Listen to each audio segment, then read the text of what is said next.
Boa noite, meus queridos irmãos e irmãs. Que a graça e a paz do nosso Deus seja sobre a sua vida, sobre a vida da sua família, sobre a vida dos seus. Nós estamos dando início a mais um estudo bíblico de quarta-feira. Nós, Igreja Presbiteriana de Laranjeiras, Igreja Presbiteriana de Colina e também a Igreja Presbiteriana de Serra Dourada, as nossas queridas igrejas também lá na Bahia, no sertão da Bahia, em Brotas, Macaúbas e Piatã. Então, também acompanhem os nossos estudos bíblicos e para nós é um motivo de muita alegria. Eu, reverendo Jonatas e o seminarista Michel, temos conversado com os irmãos sobre um assunto muito importante na vida da igreja, que é a volta de Jesus Cristo. A gente sabe que Jesus Cristo, ele quando foi assunto aos céus, ele deixou uma determinação, uma ordem, uma grande comissão para nós, igreja, pregarmos e anunciarmos que ele haveria de voltar para nos buscar. A gente sabe que esse tempo está perto, que Jesus ele está voltando e nós temos conversado sobre o tema Ele vai voltar. Já conversamos sobre alguns módulos e já estudamos alguns módulos, sobre este tema, que envolve este tema, e de maneira especial nós estamos falando sobre o módulo das expectativas e sinais da volta de Cristo. Já conversamos na quarta-feira, a última quarta-feira de estudo, sobre a expectativa da volta de Cristo, e hoje nós vamos tratar especialmente sobre os sinais da volta de Cristo. Por isso eu queria que você abrisse sua Bíblia no texto de Mateus, no capítulo 24, versículo 3 ao versículo 14, que diz assim: No Monte das Oliveiras, achava-se Jesus assentado, quando se aproximaram dele os discípulos em particular e lhe pediram: Dize-nos, quando sucederão estas coisas e que sinal haverá da tua vinda e da consumação do século? E ele lhes respondeu: Vede que ninguém vos engane, porque virão muitos em meu nome, dizendo: Eu sou o Cristo, e enganarão a muitos. E certamente ouvireis falar de guerras e rumores de guerras. Vede, não vos assusteis, porque é necessário assim acontecer, mas ainda não é o fim. Porquanto se levantará nação contra nação, reino contra reino, e haverá fomes e terremotos em vários lugares. Porém, tudo isto é o princípio das dores. Então sereis atribulados, e vos matarão. Sereis odiados de todas as nações por causa do meu nome. Nesse tempo, muitos hão de se escandalizar, trair e odiar uns aos outros. Levantar-se-ão muitos falsos profetas e enganarão a muitos. E por se multiplicar a iniquidade, o amor se esfriará de quase todos. Aquele, porém, que perseverar até o fim, esse será salvo. E será pregado este evangelho do reino por todo o mundo, para testemunho a todas as nações. Então virá o fim. Vamos orar. Senhor Deus e Pai, obrigado pela Tua palavra e alimenta-nos, ó Deus, com esta verdade. Fale ao nosso coração, Deus, através da instrumentalidade do Teu Santo Espírito. Pedimos, ó Pai, que possamos aprender um pouco mais desta porção da Tua palavra, que traz o nosso coração a maior de toda a nossa esperança, que Cristo ele há de voltar para nos buscar e nos tirar deste mundo mau e nos levará, Deus, para um lugar maravilhoso, um lugar que não tem outro igual, um lugar que o Senhor tem preparado para todos nós. Pai, dá-nos esta graça, Pai, de sermos alimentados com esta esperança, para enfrentarmos os desafios da nossa vida. Em nome de Jesus. Amém. Amém. Meus queridos irmãos, nós estamos tratando sobre as expectativas, tratamos na quarta-feira passada sobre expectativas, e nós vamos tratar agora sobre a volta de Jesus Cristo. Nós sabemos que a volta de Jesus Cristo ela se dará no tempo de Deus, e isso nós vimos na primeira lição. Falamos sobre a volta de Cristo, que vai se dar diante do tempo de Deus. Nós falamos que essa volta de Cristo ela será inesperada, e o texto ele vai dizer que ele virá como ladrão. Quando menos a gente esperar, a trombeta ela vai soar e Cristo ele há de voltar para nos buscar. E esta volta de Cristo, ela se dará para todos, não apenas para os eleitos, mas todos, porque a Bíblia fala que todo olho verá, e aí ele vai dizer que todo joelho se dobrará, e todos vão reconhecer que Jesus Cristo, ele é o Senhor. Quando a gente fala sobre os sinais da volta de Cristo, a gente percebe aqui nesse texto que nós lemos, que os discípulos um dia perguntaram para Jesus Cristo quais seriam os sinais que sucederiam diante da sua vinda. Perguntaram a data, olha, quando? Jesus vai dizer, olha, não sabemos a data. Jesus disse que só o Pai sabe a data, precisa da volta dele. Nós não sabemos. O próprio Jesus Cristo ele traz esta informação a todos os discípulos que estavam com ele. Mas Jesus ele fala que Deus nos daria sinais. E aqui nesse capítulo 24 que nós lemos, ele fala de alguns sinais. Embora o texto aqui ele vai dizer para a gente, no capítulo 24, quando vai falar que muitos serão enganados, ele vai dizer que falar em guerras, rumor de guerras, não os assusteis, porque é necessário que assim aconteça, mas ainda não é o fim. Mas depois ele vai apontar algumas questões, e no versículo 14, na parte final, ele vai concluir, olha, depois de citar alguns sinais da volta de Cristo, que embora tenha dado alguns sinais, a gente não tem condições de prever uma data. A gente não tem condições aqui de fazer uma matemática, isso está acontecendo em tal lugar, isso está acontecendo em tal lugar, mas ele nos dá alguns sinais que fala a respeito da sua volta e que prepara a igreja para poder ficar alerta, não apenas no que se refere à sua própria salvação, mas a igreja ficar alerta com a anunciação do Evangelho. E nós precisamos anunciar cada dia mais este Evangelho do Senhor Jesus Cristo. E quando eles perguntaram quais sinais que antecederiam a sua vinda, e a resposta que Jesus trouxe a eles foi esse sermão profético. E Jesus apresenta então alguns sinais, e esses sinais eles são destacados diante do surgimento do falso profeta, muitos cristos, ele vai dizer que muitos haverão de ser enganados, de pessoas que vão se declarar como Cristo, e aí a gente vê aí alguns cristos ao longo da história da humanidade que afirmaram serem eles o Cristo, queriam enganar muitas pessoas. Vai falar de guerra entre as nações, ele vai falar de abalos sísmicos. Então, no entanto, há um sinal que me chama a atenção de maneira particular, quando ele vai falar a respeito desse momento, em que ele vai falar do esfriamento do amor. Mateus capítulo 24, versículo 12, ele vai dizer o seguinte, Jesus disse, e por se multiplicar a iniquidade, o amor se esfriará de quase todos. Ele mostra para a gente que a multiplicação da iniquidade é uma consequência da falta de amor.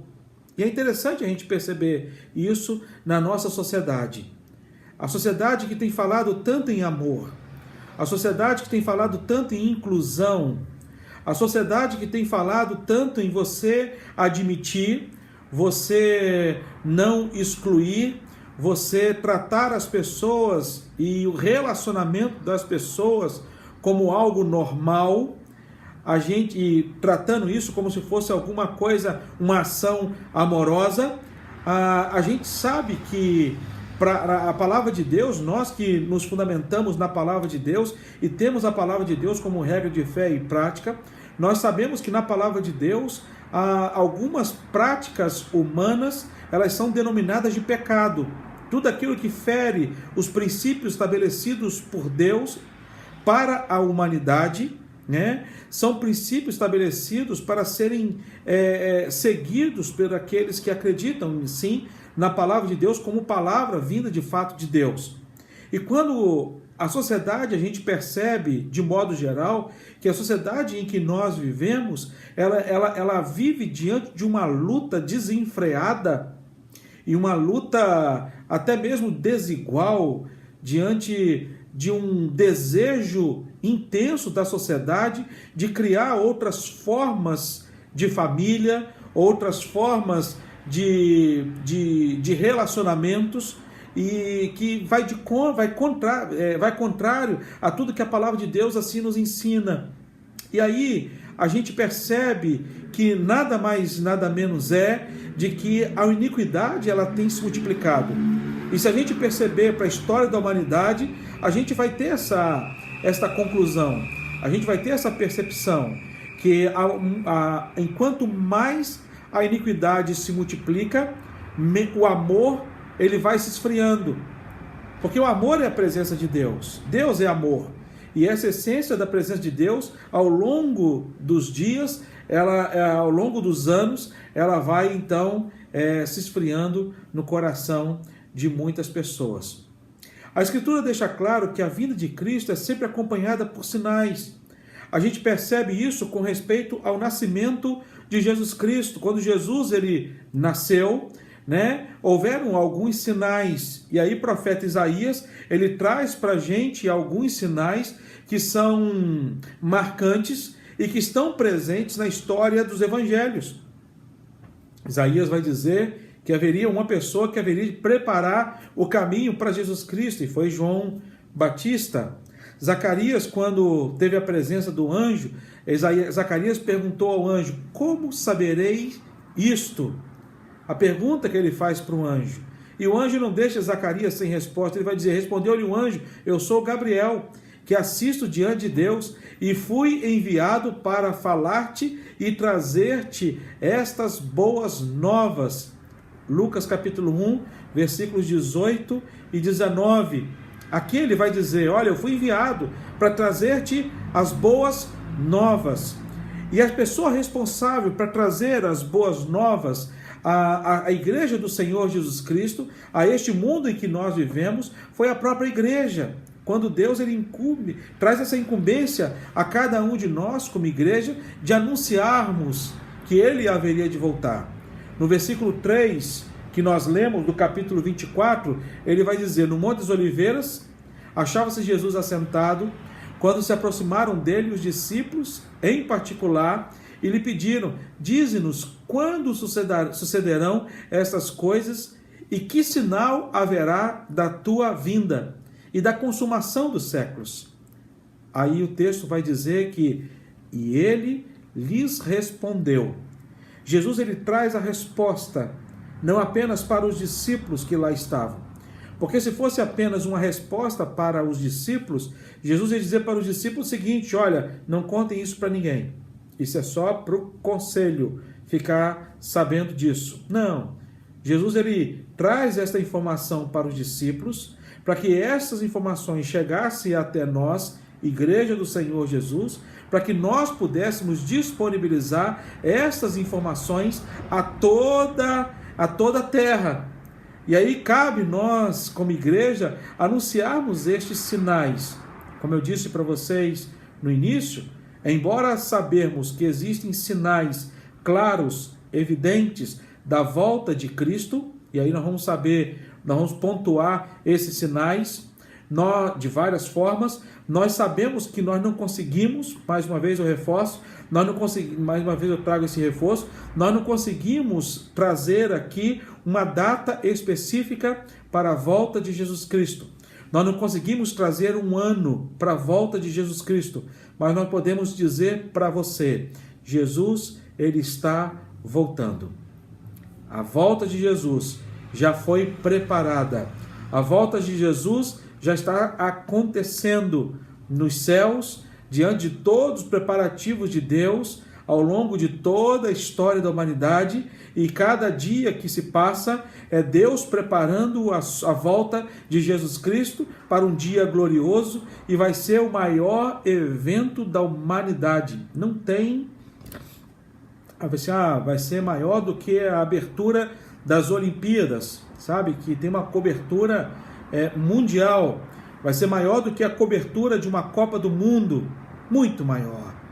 Porque não vai precisar de nenhuma televisão, nenhum canal de televisão ficar brigando pela disputa da transmissão da volta de Jesus Cristo. Não, todo olho verá.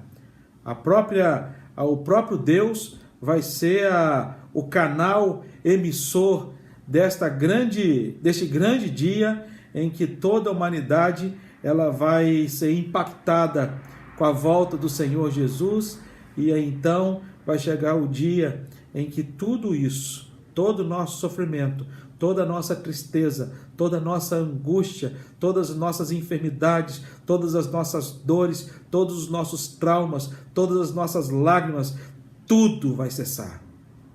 Aonde chegaremos um fim.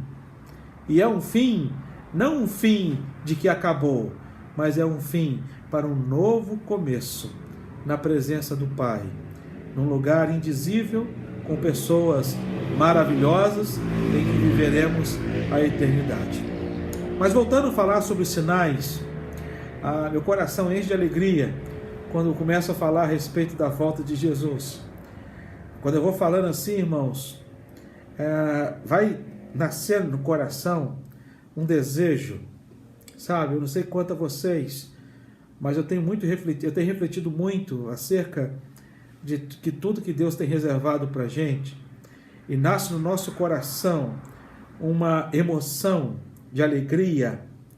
Não que eu queira, sabe, eu queira morrer, mas a expectativa é tão grande para esse dia, que o nosso coração ele é um sentimento que vai mais além da alegria.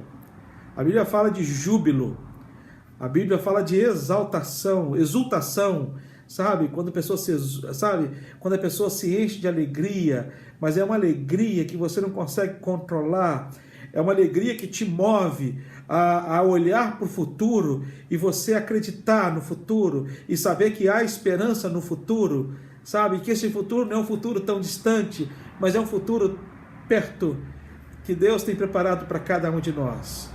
E não dá vontade de parar de falar sobre esse assunto, meus irmãos. Não por causa da pandemia, eu já falei isso na quarta-feira passada, a gente está estudando sobre a volta de Cristo, não por causa da pandemia, do Covid, nada disso, sabe?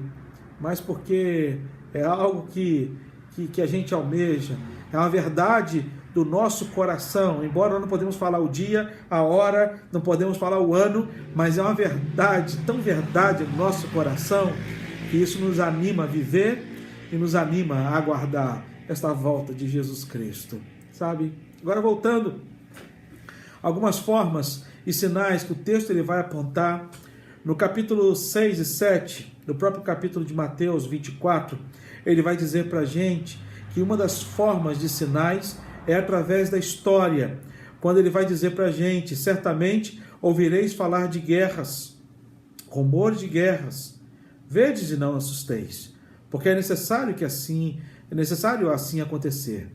Ele vai dizer para a gente, mas ainda não é o fim. Porquanto se levantará nação contra nação, reino contra reino, e haverá fomes, terremotos em vários lugares. Eu não sei se vocês ouviram no noticiário esses dias, foi esse mês ou mês passado, que aqui no Espírito Santo foi registrado um tremor de terra muito pequeno, ninguém aqui percebeu, mas foi percebido, né, nas agências internacionais, e foi informado ao Brasil esse pequeno tremor de terra. Nós temos visto muitos efeitos na natureza, e a gente percebe ao longo da história vários tremores de terra. A gente percebe que nós estamos vivendo, e sempre vivemos, mas hoje nós estamos vivendo não vivemos em guerra, né, física, não há batalha física, porque existem vários tipos de guerra, e a gente ouve esses rumores de guerra. Nós temos aí a guerra de informações, nós temos uma guerra sendo travada comercial, há uma guerra travada comercial, mas a gente sempre vive ouvindo alguns rumores de guerra, né? Tanto de um lado como de outro, algumas nações poderosas em busca de mais poderio, de mais reafirmação de poder. A gente percebe isso, que a gente não deixou de viver isso, né? Ele vai dizer que não apenas as formas de sinais na história, mas ele vai falar que também há sinais na criação. No versículo 7, ele vai falar a respeito disso. Mas ele vai falar também, vai falar de fome, né? Vai falar de terremoto, vai falar de fome em alguns lugares, mas no versículo 29 ele vai dizer o seguinte: logo em seguida, a tribulação daqueles dias, o sol escurecerá, a lua não dará a sua claridade, as estrelas cairão do firmamento, e os poderes dos céus serão abalados. Então a criação, ela vai trazer esses sinais para a gente. Serão sinais que serão visíveis a todos nós, porque aqui ele faz a expressão, usa, né, como expressão o sol, a lua, as estrelas. Então ele fala desses sinais estabelecidos, não apenas na história, mas também na criação, mas ele fala também dos sinais na vida da igreja.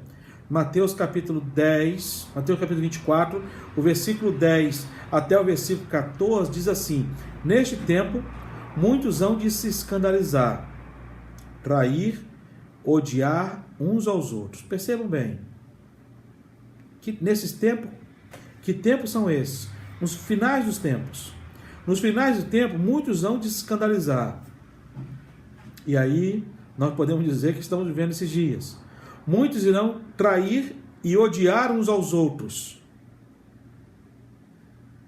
Será que dentro da igreja, ele está falando isso para a igreja, irmãos, será que dentro da igreja vai haver esse negócio? Levantarão muitos falsos profetas e enganarão a muitos. Isso aí é fácil você perceber. E por se multiplicar a iniquidade, o amor se esfriará de quase todos. Nós conversamos um pouco sobre isso. Aquele, porém, que se perseverar até o fim será salvo. E aí, quando a gente olha para essas revelações na vida da igreja, a gente percebe, irmãos, estas marcas, infelizmente, presentes na vida da igreja do Senhor Jesus Cristo. E a grande pergunta é: por que Jesus nos revelou os sinais que indicam a sua volta? E eu gostaria de trabalhar isso com os irmãos. Por quê? Se perguntaram para Jesus, quando? Jesus vai dizer, não sei. Mas Jesus vai dizer, olha, tem alguns sinais.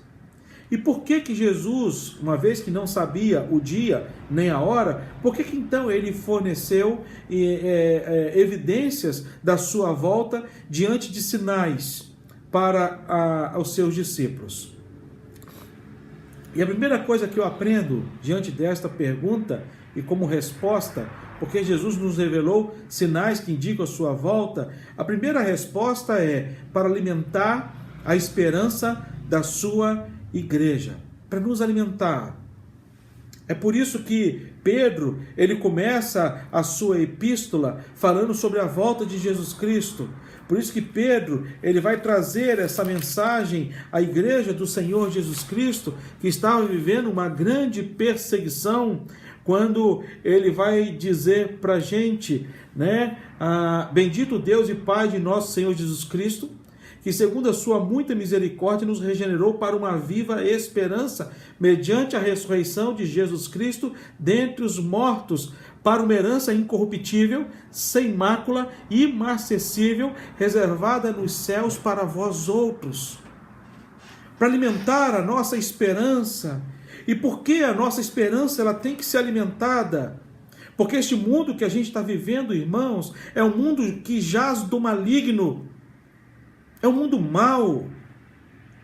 É um mundo mau. E como eu já disse para os irmãos, alimenta a nossa esperança em saber que Jesus ele nos dá esses sinais verdadeiros da sua volta para dizer para mim e para você, olha, o sofrimento vai acabar.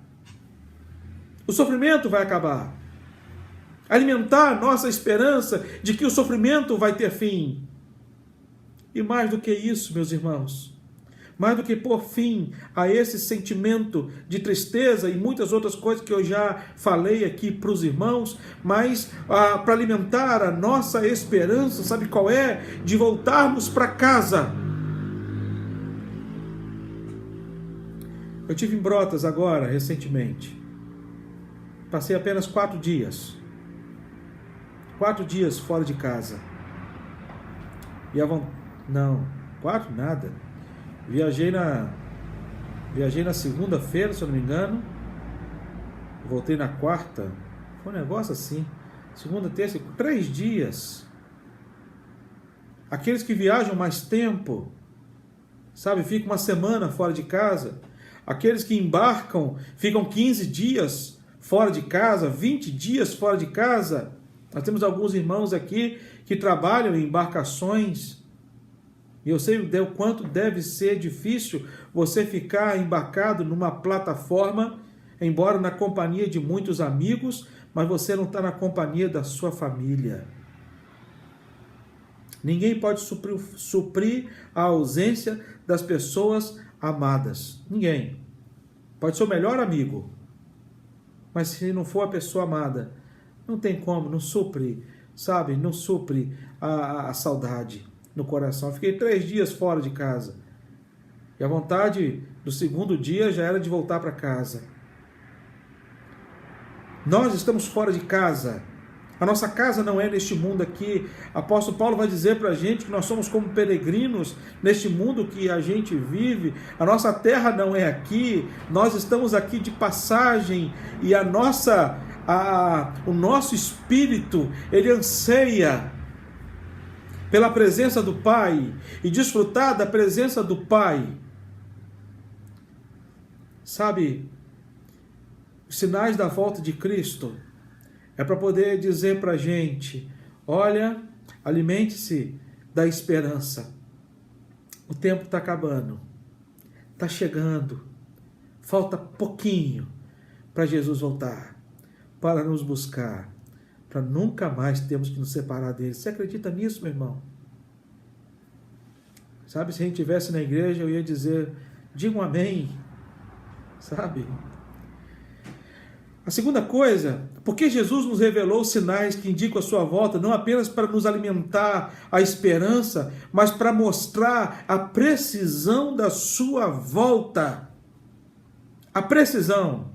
Jesus ele começa a apontar alguns fatos que haveriam de acontecer na história, alguns fatos que deveriam de acontecer na sua criação, alguns fatos que haveriam de acontecer na vida da igreja, alguns fatos que aconteceriam no mundo.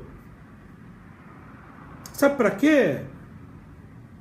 Não para trazer perturbação ao coração das pessoas, não para trazer medo ao coração das pessoas, mas para mostrar a precisão da sua volta.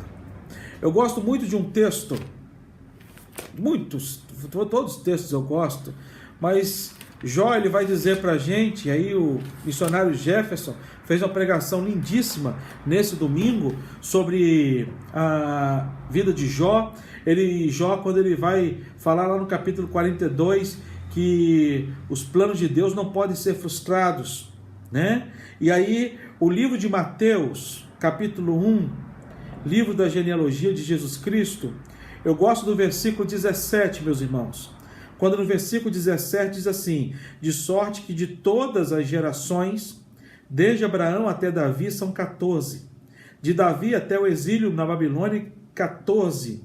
Desde o exílio na Babilônia até Cristo, 14. Eu gosto dessa expressão. 14, 14, 14. Não é um número simbólico, não. Aqui não é um número simbólico. Aqui está falando justamente das gerações. E aqui está mostrando o seguinte: não foi pelo acaso. Não foi por acaso que Deus escolheu Davi. Não foi por acaso que Deus escolheu Abraão. Não foi por acaso que Deus escolheu Raabe. Não foi por acaso que Deus escolheu Manassés. Não foi por acaso que Deus escolheu Jeconias. Não foi por acaso que Deus escolheu Eliúde. Não foi por acaso que Deus escolheu você. As coisas não acontecem por acaso. E por isso, meus irmãos, meu coração enche de esperança, de alegria em saber que esse Covid, tudo que a gente está vivendo na nossa história, não é por acaso. Nada que acontece na sua vida é por acaso, porque não existe por acaso, existe propósito de Deus. E Deus, no seu propósito, Ele há precisão em todas as coisas. Por isso que Ele vai dizer, olha, desde de Abraão até Davi são 14.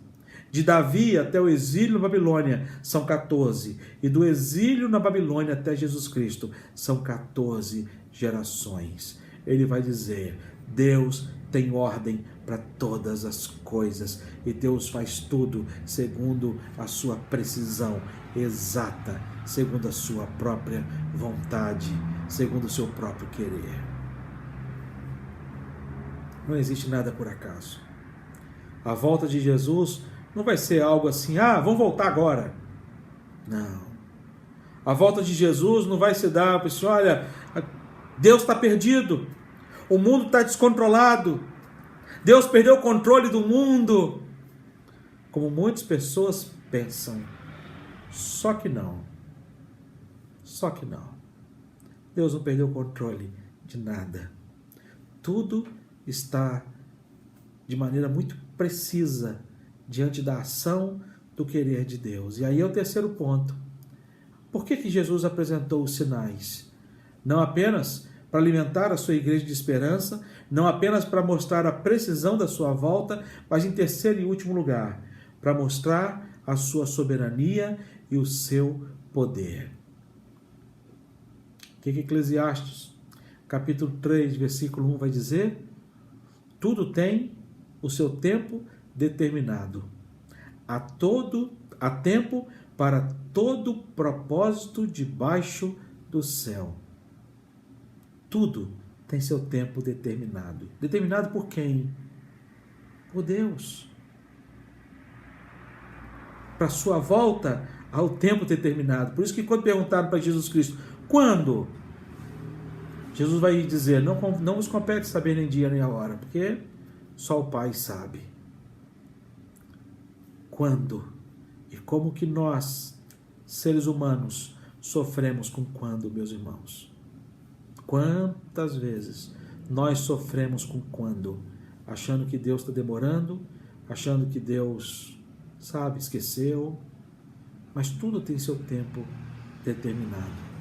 E Deus tem se mostrado soberano através do seu infinito poder ao longo de toda a história, e não vai ser diferente com respeito à sua volta. Por isso ele fala para a gente, olha, eu vou dar alguns sinais para que vocês possam perceber, ler as placas, ler os sinais e ficarem atentos e se encherem seus corações de esperança e de alegria em saber que eu estou voltando. E a nossa esperança maior, nossa fé é sabermos que no tempo certo Deus ele há de voltar para buscar a sua igreja. Nós encerramos aqui então esse módulo que fala sobre expectativas e sinais da volta de Cristo. Nós trouxemos aqui os textos bíblicos, alguns, há muitas outras referências, e nós vamos dar continuidade na próxima semana com mais um módulo falando sobre esse tema tão importante. Ele vai voltar. E aqui nós aprendemos sobre esses sinais. vamos aguardar com toda a alegria do nosso coração, com toda a esperança do nosso coração, sabendo que Jesus ele há de voltar. E vamos anunciar esta mensagem para todas as pessoas que nós convivemos. Que Deus te abençoe e te encha dessa esperança. Vamos orar. Pai, nos alegramos pela possibilidade, ó Pai, de crermos nesta grande verdade. E isso enche o nosso coração de alegria, de esperança, Pai, e de ânimo para enfrentarmos os desafios da vida. Ajuda e fortalece a tua igreja, Pai, que tanto precisa, em nome de Jesus. Amém. Amém. Deus te abençoe.